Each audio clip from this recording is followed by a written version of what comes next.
There is a long tradition and history of individuals who have utilized a variety of methods for the purpose of obtaining visions of events, past, present, or future. The action generally takes place through creation of a state of trance that allows the surface mental consciousness to recede and the wider subliminal consciousness to emerge.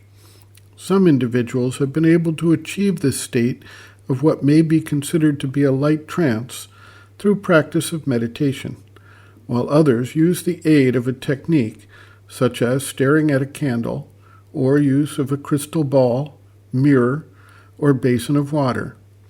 The actuality of this power of occult seeing is described in a considerable body of fiction. For this reason, many consider it to be purely fictional. J.R.R. Tolkien, in his widely respected telling of The Lord of the Rings, has a sequence where the elf queen Galadriel introduces the hero of the tale, Frodo the Hobbit, to what she calls the Mirror of Galadriel. In this case, a basin of water with a mirrored effect. As Frodo gazed into the water, he had various visions. Galadriel noted that he might see things from the past, the present, the future, or even things that were possibilities but might not come to pass if appropriate actions were taken. Nostradamus, perhaps the most famous Western prognosticator of future events, claimed to use a form of meditation to enter into the trance state required for his visions. The ancient Greek tradition has numerous references to the Oracle of Delphi. Individuals went to consult the oracle to obtain guidance and illumination of various dreams, events, or circumstances they were facing. Tibetan practitioners also had an oracle who entered into a state of trance to prognosticate.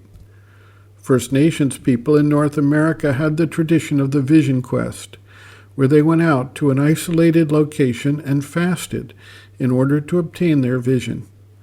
South American shaman, in some cases, enlisted the aid of various herbal medicines to enter an altered state of awareness and thus see things that their normal mental sight could not see.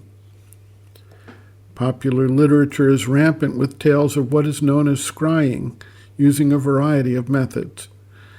If we analyze the methods, they all lead towards the development of a state of awareness that suppresses the active surface mentality and allows a wider action to emerge that appears to allow the individual to enter into the Akashic record and bring back transcriptions, either more or less legible, of things seen there.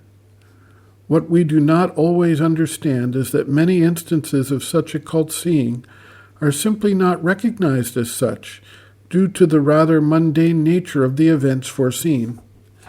Yet many people will relate tales of how they saw their future spouse or some future event or opportunity. Occult seeing is not always dramatic or tied to earth-shaking events.